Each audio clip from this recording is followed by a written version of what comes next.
Letter 89, on the parts of the philosophy. It is a useful fact that you wish to know, one which is essential to him who hastens after wisdom, namely, the parts of philosophy and the division of its huge bulk into separate members. For by studying the parts we can be brought more easily to understand the whole. I only wish that philosophy might come before our eyes in all her unity, just as the whole expanse of the firmament is spread out for us to gaze upon. It would be a sight closely resembling that of the firmament. For then surely philosophy would ravish all mortals with love for her. We should abandon all those things which, in our ignorance of what is great, we believe to be great. Inasmuch, however, as this cannot fall to our lot, we must view philosophy just as men gaze upon the secrets of the firmament. The wise man's mind, to be sure, embraces the whole framework of philosophy, surveying it with no less rapid glance than our mortal eyes survey the heavens. We, however, who must break through the gloom, we whose vision fails even for that which is near at hand, can be shown with greater ease each separate object, even though we cannot yet comprehend the universe. I shall therefore comply with your demand, and shall divide philosophy into parts, but not into scraps. For it is useful that philosophy should be divided, but not chopped into bits. Just as it is hard to take in what is indefinitely large, so it is hard to take in what is indefinitely small. The people are divided into tribes, the army into centuries. Whatever has grown to greater size is more easily identified if it is broken up into parts. But the parts, as I have remarked, must not be countless in number and diminutive in size. For over-analysis is faulty in precisely the same way as no analysis at all. Whatever you cut so fine that it becomes dust is as good as blended into a mass again. In the first place, therefore, if you approve, I shall draw the distinction between wisdom and philosophy. Wisdom is the perfect good of the human mind. Philosophy is the love of wisdom and the endeavor to attain it. The latter strives toward the goal which the former has already reached. And it is clear why philosophy was so called, for it acknowledges by its very name the object of its love. Certain persons have defined wisdom as the knowledge of things divine and things human. Still others say, wisdom is knowing things divine and things human, and their causes also. This added phrase seems to me to be superfluous, since the causes of things divine and things human are a part of the divine system. Philosophy also has been defined in various ways. Some have called it the study of virtue. Others have referred to it as a study of the way to amend the mind, and some have named it the search for right reason. One thing is practically settled, that there is some difference between philosophy and wisdom. Nor indeed is it possible that that which is sought and that which seeks are identical. As there is a great difference between avarice and wealth, the one being the subject of the craving and the other its object, so between philosophy and wisdom. For the one is a result and a reward of the other. Philosophy does the going, and wisdom is the goal.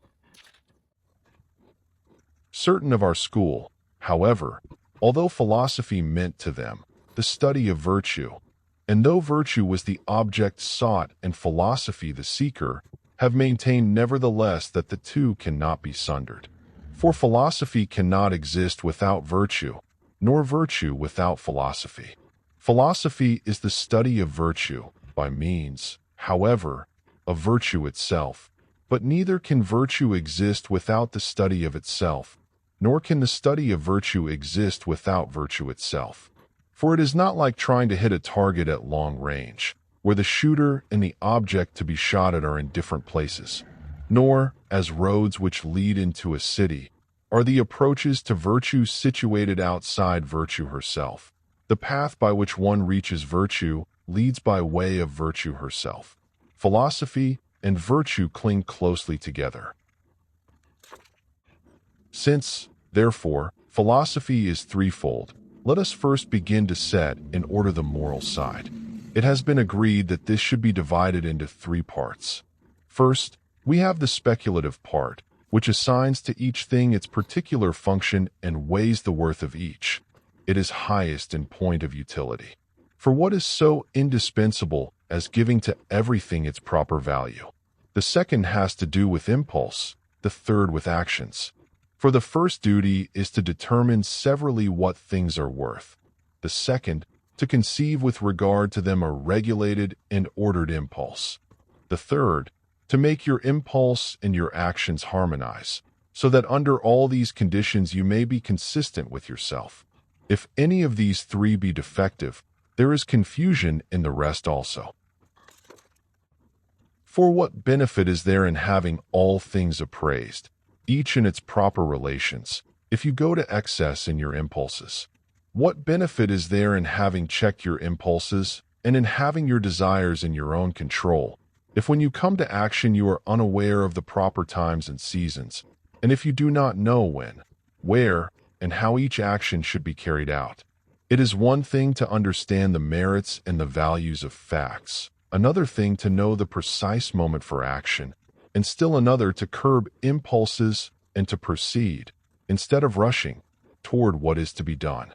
Hence life is in harmony with itself only when action has not deserted impulse, and when impulse toward an object arises in each case from the worth of the object, being languid or more eager as the case may be, according as the objects which arouse it are worth seeking. It is your conduct that you must hold in check. You must rouse what is languid in you, bind fast what has become relaxed, conquer what is obstinate, persecute your appetites and the appetites of mankind, as much as you can, and to those who say, "How long will this unending talk go on?" answer with the words, "I ought to be asking you, how long will these unending sins of yours go on? Do you really desire my remedies to stop before your vices? But I shall speak of my remedies all the more, and just because you offer objections I shall keep on talking. Medicine begins to do good at the time when a touch makes the diseased body tingle with pain. I shall utter words that will help men even against their will. At times you should allow words other than compliments to reach your ears, and because as individuals you are unwilling to hear the truth, hear it collectively. How far will you extend the boundaries of your estates? An estate which held a nation is too narrow for a single lord. How far will you push forward your plowed fields? You who are not content to confine the measure of your farms even within the amplitude of provinces. You have noble rivers flowing down through your private grounds. You have mighty streams, boundaries of mighty nations, under your dominion from source to outlet.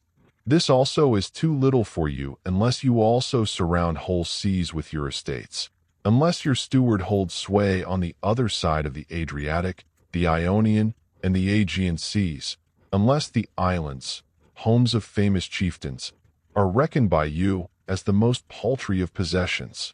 Spread them as widely as you will. If only you may have as a farm what was once called a kingdom, make whatever you can your own, provided only that it is more than your neighbor's. And now for a word with you, whose luxury spreads itself out as widely as the greed of those to whom I have just referred. To you I say, will this custom continue until there is no lake over which the pinnacles of your country houses do not tower? Until there is no river whose banks are not bordered by your lordly structures? Wherever hot waters shall gush forth in rills, there you will be causing new resorts of luxury to rise. Wherever the shore shall bend into a bay, there will you straightway be laying foundations, and, not content with any land that has not been made by art, you will bring the sea within your boundaries. On every side let your housetops flash in the sun, now set on mountain peaks where they command an extensive outlook over sea and land, now lifted from the plain to the height of mountains. Build your manifold structures, your huge piles. You are nevertheless but individuals, and puny ones at that. What profit to you are your many bedchambers? You sleep in one. No place is yours where you yourselves are not. Next I pass to you. You whose bottomless and insatiable maw explores on the one hand the seas, on the other the earth, with enormous toil hunting down your prey, now with hook, now with snare, now with nets of various kinds. No animal has peace except when you are cloyed with it. And how slight a portion of those banquets of yours, prepared for you by so many hands, do you taste with your pleasure-jaded palate? How slight a portion of all that game, whose taking was fraught with danger, does the master's sick and squeamish stomach relish?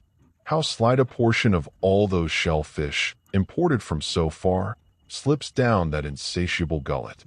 Poor wretches, do you not know that your appetites are bigger than your bellies? Talk in this way to other men, provided that while you talk you also listen. Write in this way, provided that while you write you read, remembering that everything you hear or read is to be applied to conduct and to the alleviation of passion's fury. Study, not in order to add anything to your knowledge, but to make your knowledge better.